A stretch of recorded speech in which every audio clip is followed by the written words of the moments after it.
Kami bersyukur kepadamu ya Tuhan di pagi hari ini, karena Engkau memberikan kesempatan kepada kami Tuhan untuk kembali bersama-sama di dalam pelayanan ini. Semuanya karena kasih karunia Tuhan.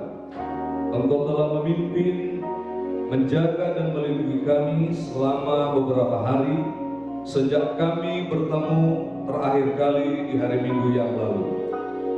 Dan pada saat ini kami berada di dalam situasi dan suasana di mana semua umat Kristiani di atas muka bumi ini merayakan sebuah hari yang sangat spesial, sebuah hari yang besar, yaitu kenaikan-Mu di surga. Terima kasih Bapa, urapi hamba-Mu, biarlah firman Tuhan yang akan hamba-Mu sampaikan dapat mendarat di tempat yang paling baik dalam setiap hati kami.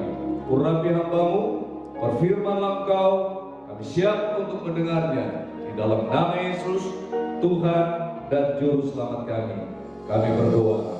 Haleluya. Amin.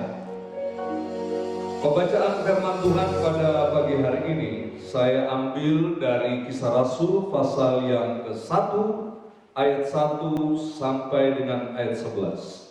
Sengaja saya membaca hampir 2 perikop atau tepatnya 2 perikop agar supaya kita bisa memahami tentang peristiwa kenaikan Yesus Kristus secara menyeluruh. Firman Tuhan berkata begini, "Hai Theophilus, dalam bukuku yang pertama, aku menulis tentang segala sesuatu yang dikerjakan dan diajarkan Yesus, sampai pada hari ia terangkat. Sebelum itu ia telah memberi perintahnya oleh Roh Kudus kepada rasul-rasul yang dipilihnya. Kepada mereka ia menunjukkan dirinya setelah penderitaannya selesai, dan dengan banyak tanda ia membuktikan bahwa ia hidup. Sebab selama 40 hari ia berulang-ulang menampakkan diri dan berbicara kepada mereka tentang kerajaan Allah. Pada suatu hari ketika ia makan bersama-sama dengan mereka, ia melarang mereka meninggalkan Yerusalem dan menyuruh mereka tinggal di situ menantikan janji Bapa yang demikian katanya telah kamu dengar daripadaku. Sebab Yohanes membaptis dengan air, tetapi tidak lama lagi kamu akan dibaptis dengan Roh Kudus." Maka bertanyalah mereka yang berkumpul di situ, "Tuhan, maukah Engkau pada masa ini memulihkan kerajaan bagi Israel?" Jawabnya, "Engkau tidak perlu mengetahui masa dan waktu yang ditetapkan Bapa sendiri menurut kuasanya. Tetapi kamu akan menerima kuasa kalau Roh Kudus turun ke atas kamu, dan kamu akan menjadi saksiku di Yerusalem dan di seluruh Yudea dan Samaria dan sampai ke ujung bumi." Sesudah ia mengatakan demikian, terangkatlah ia disaksikan oleh mereka, dan awan menutupnya dari pandangan mereka. Ketika mereka sedang menatap ke langit, waktu ia naik itu, tiba-tiba berdirilah 2 orang yang berpakaian putih dekat mereka dan berkata kepada mereka, "Hai orang-orang Galilea, mengapakah kamu berdiri melihat ke langit? Yesus ini yang terangkat ke surga meninggalkan kamu akan datang kembali dengan cara yang sama seperti kamu melihat dia naik ke surga." Sampai di sana pembacaan firman Tuhan. Yang berbahagia adalah mereka yang mendengarkan firman Tuhan dan tentu saja merenungkannya dan menerapkannya di dalam kehidupannya sehari-hari. Shalom, salam sejahtera bagi jemaat yang saya kasihi dalam Kristus Yesus, dan juga bagi sahabat-sahabat, saudara-saudara saya yang bergabung dalam pelayanan live streaming ini. Pada pagi hari ini, tepatnya kita sebagai umat Kristiani di atas muka bumi ini merayakan peristiwa besar, yaitu kenaikan Yesus ke surga. Kenaikannya ke surga, bukti Dia adalah Tuhan. Inilah tema yang saya tentukan untuk bisa kita renungkan bersama-sama apa yang terjadi 2000-an tahun yang lalu. Kenaikan Yesus ke surga adalah nyata dan bukan fiktif atau fiksi. Dan kenaikannya ke surga adalah salah satu dari 5 babak perjalanan sejarah penyelamatan atas umat manusia. 5 ajaran ini yang kemudian dikenal dengan ajaran dasar dalam konteks eksistensi sejak Yesus sebagai firman yang menjelma menjadi manusia dan kemudian diakhiri kedatangannya kali yang kedua. 5 ajaran itu adalah kelahirannya di Betlehem. Yang kedua adalah kematiannya dengan cara disalibkan di Golgota. Setelah itu pada hari yang ketiga kebangkitannya terjadi atau dia bangkit dari antara orang mati. Yang keempat adalah kenaikannya ke surga. 4 ini sudah terjadi 2000-an tahun yang lalu. Masih ada satu peristiwa besar yang sama-sama umat percaya, umat beriman menantikan dengan penuh harap dan penuh sukacita, yaitu kedatangannya kali yang kedua. Setelah 40 hari dari kebangkitannya, Yesus berjalan bersama-sama dengan murid-muridnya, tentu saja tanpa sang Yudas Iskariot, sambil menegaskan dan memantapkan hal-hal yang sangat krusial tentang kerajaan surga. Nah, di dalam pembacaan firman Tuhan tadi yang sudah sama-sama kita ikuti, ya, kita temukan adanya keinginan, semangat yang besar, gairah yang besar dari beberapa murid Yesus yang masih penasaran, menunggu ya deklarasi dari Yesus sendiri tentang negara Israel yang baru secara jasmani, yang berdaulat seperti yang tertera di dalam Kisah Rasul pasal 1 ayat 6 dan ayat 7.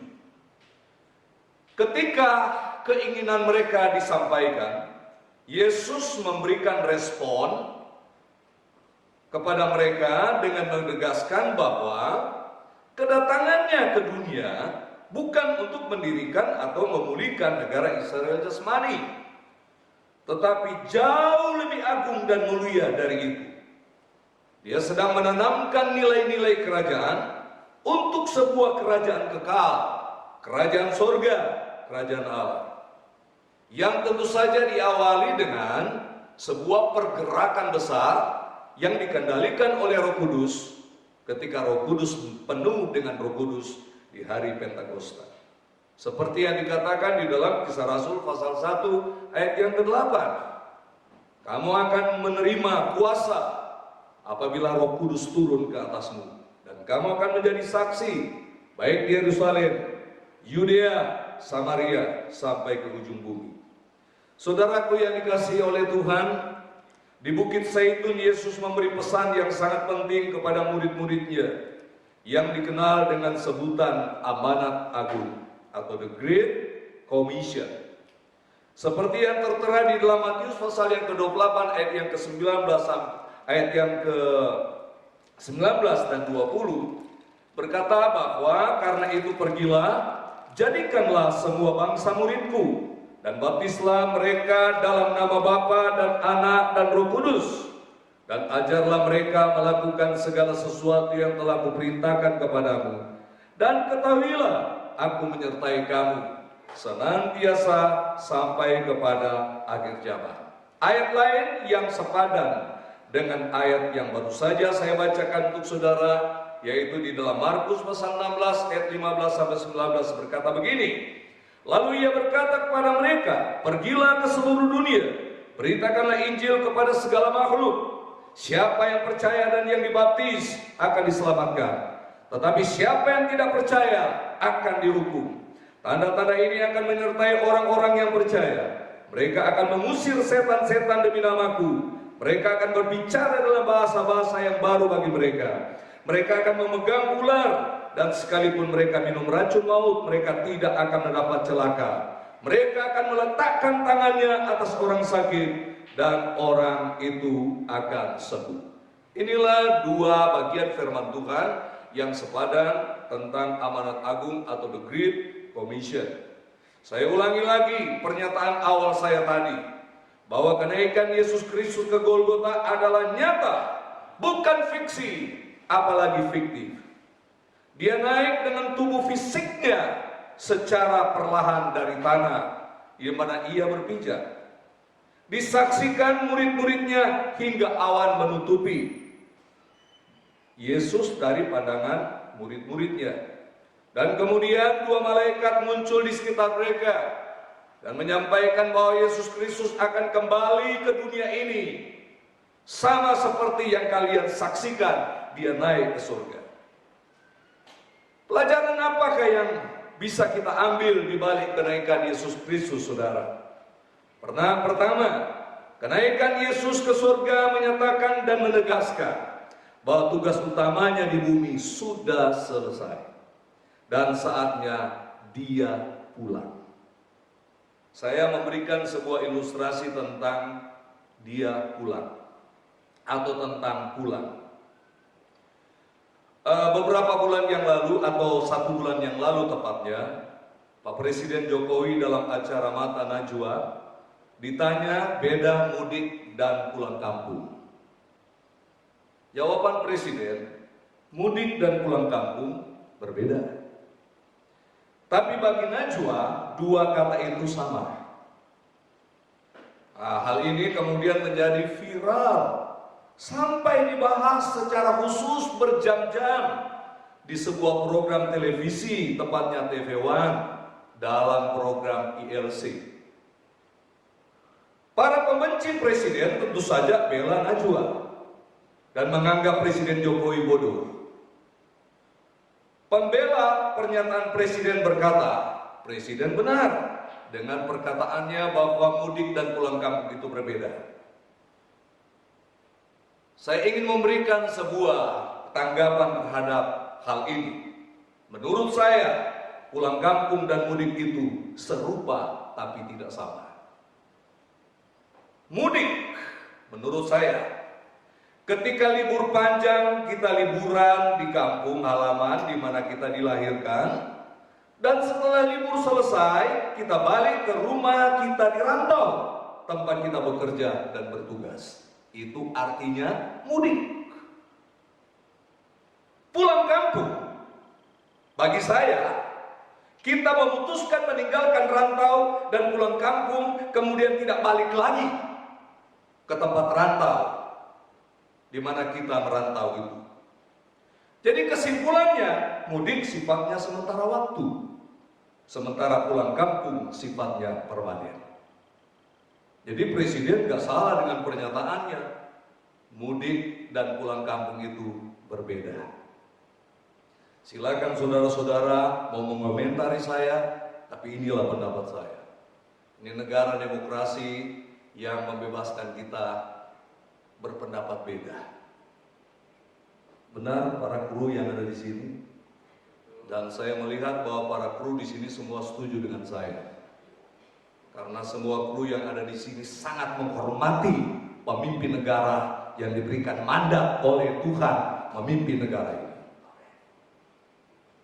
Saudaraku yang kekasih di dalam Tuhan, tahun ini saya bersama dengan komunitas kami yang ada di Jabodetabek yang bernama Petuarian Yelolonggulan Motolingan Jabodetabek atau disingkat PLMJ, mengagendakan sebuah kegiatan yang dinamakan Mareng Andoo, yang artinya pulang kampung, tapi dalam konteks mudik.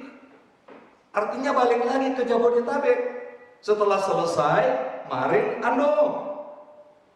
Nah, saudaraku yang kekasih dalam Tuhan, Yesus Kristus kembali ke surga sifatnya pulang kampung, bukan mudik. Karena kembalinya dia ke surga adalah permanen. Kalaupun dia akan datang pada kali yang kedua, itu adalah menjemput orang-orang percaya bersama-sama dengan dia untuk tinggal di sorga yang kekal. Karena dunia ini memang cuma tempat mudik bagi setiap kehidupan kita sebetulnya. Karena tanah air kita adalah di sorga. Dunia ini sementara waktu, kita hanya transit di dunia ini. Ibaratnya dunia ini adalah terminal transit.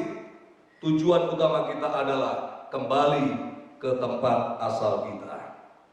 Saudara-saudaraku yang kekasih di dalam Tuhan, saya sudah katakan bahwa ajaran pertama yang kita bisa lihat di balik kenaikan Yesus adalah kenaikan Yesus ke surga, menyatakan dan menegaskan bahwa tugas utamanya di bumi sudah selesai, sehingga dia harus pulang ke surga.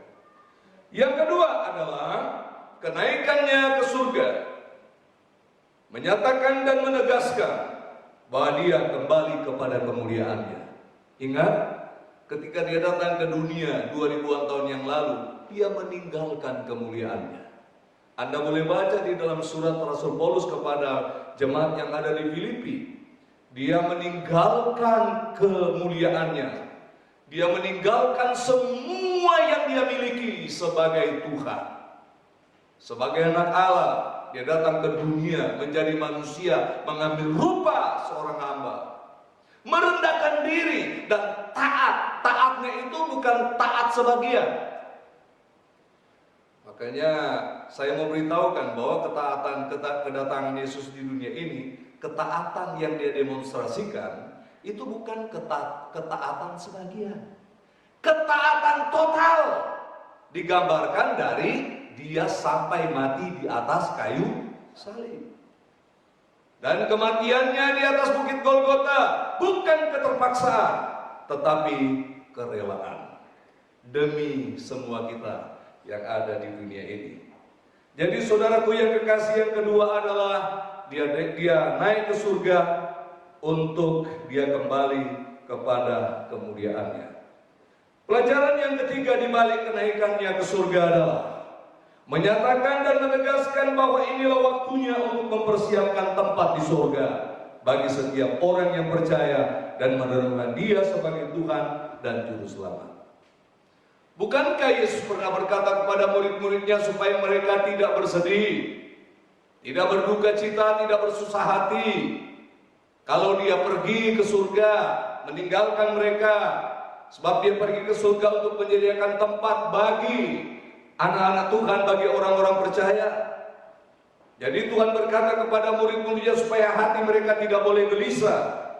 Nah, ketika Dia naik ke surga, Dia merealisasikan hal ini untuk mempersiapkan tempat bagi setiap orang percaya, sehingga ketika Dia datang pada kali yang kedua, tempat sudah tersedia bagi setiap kita. Nah, saudaraku yang kekasih, yang keempat, pelajaran yang kita bisa terima di sana menyatakan dan menegaskan bahwa Dia akan datang kembali untuk kedua kalinya dengan nyata secara fisik sebagaimana Dia naik ke surga. Itu pelajaran yang keempat. Jadi seperti yang saya katakan tadi, bukan fiksi, bukan hayalan. Kenaikannya ke surga itu disaksikan. Orang berhimpun, murid-murid berhimpun, Yesus ada di antara mereka. Selesai Dia bicara, tiba-tiba Yesus terangkat dari pijakan bumi dan mereka menyaksikan naik ke udara dan kemudian sampai awan menutup. Malaikat datang kepada mereka bahwa apa yang terjadi ini pada waktu Dia datang kali yang kedua secara fisik itu pun akan terjadi. Jadi bukan hayalan, tetapi sebuah kenyataan.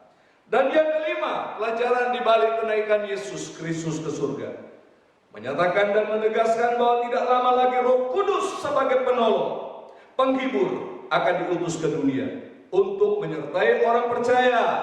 Tujuannya agar mampu menjaga dan memelihara iman dari terjangan badai dan topan kehidupan. Saudara, kita tahu bahwa selama 40 hari sebelum Yesus naik ke surga, setelah dia bangkit dari antara orang mati, dia bersama-sama dengan murid-muridnya bukan tanpa tujuan. Yesus tahu bahwa murid-muridnya masih rentan, masih belum paham, masih belum mengerti dengan sempurna apa yang menjadi rencana Tuhan bagi umat manusia. Sehingga dia harus hadir selama 40 hari dari hari kebangkitannya. Itu sangat dibutuhkan, sangat diperlukan. Dan ini adalah waktu yang krusial. Sebab dengan dia bersama-sama dengan murid-muridnya selama 40 hari sejak dia bangkit, maka murid-muridnya itu dibawa kepada sebuah paradigma bahwa mereka sedang bersama-sama dengan seseorang yang tidak mempan oleh maut dan kematian. Dan kemudian mereka dimantapkan, dilengkapi, diajari lagi lebih kuat, lebih mantap agar supaya mereka tahan menghadapi segala badai kehidupan yang mereka akan hadapi. Dan memang mereka dipersiapkan untuk masuk di era baru. Kita sekarang terkenal dengan pernyataan presiden kita, new normal. Memang ada perdebatan luar biasa terhadap pernyataan presiden tentang berdamai dengan COVID-19. Dari Ikatan Dokter Indonesia berkata, yang paling tepat jangan berdamai dengan COVID-19, tapi berdampingan dengan COVID-19. Mantan Wapres pun berkata bahwa tidak tepat menggunakan berdamai dengan COVID-19. Menurut mantan presiden kita bahwa berdamai itu membutuhkan persetujuan dua belah pihak. Kalau cuma satu pihak menyatakan damai, sementara yang satu tidak menyatakan damai, itu bukan perdamaian. Saya setuju. Dan kemudian memang kalau kita baca secara keseluruhan apa yang presiden ungkapkan tentang berdamai dengan COVID-19, itu sebetulnya intinya adalah arahnya ke new normal, ke kenormalan yang baru, yaitu memakai masker, menjaga jarak, mencuci tangan dengan sabun dan air yang mengalir. Itu menjadi kenormalan yang baru yang harus kita lakukan di masa-masa COVID ini, bahkan setelah COVID. Harus kita gunakan kedisiplinan yang baru ini. Nah, begitu juga ketika Yesus naik ke surga. Sebelumnya dia melengkapi murid-muridnya supaya siapkan diri untuk masuk di new normal yang baru. Yaitu dia tidak bersama-sama lagi dengan murid-muridnya, tapi ada satu pribadi yang dijanjikannya, yaitu Roh Kudus yang akan menyertai mereka. Tidak kelihatan, tetapi nyata pekerjaannya. Dan ini kita akan song-song 10 hari yang akan datang. Tepatnya pada hari Pentakosta, di hari pencurahan Roh Kudus. Kita masih ada hari Minggu berjumpa lagi di live streaming ini. Dan kemudian hari Minggu berikutnya kita akan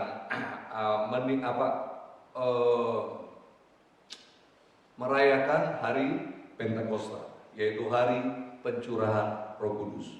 Gereja-gereja di mana khususnya yang beraliran Pentakosta mulai hari ini mereka mendedikasikan diri mereka untuk melakukan doa puasa 10 hari sampai hari Pentakosta.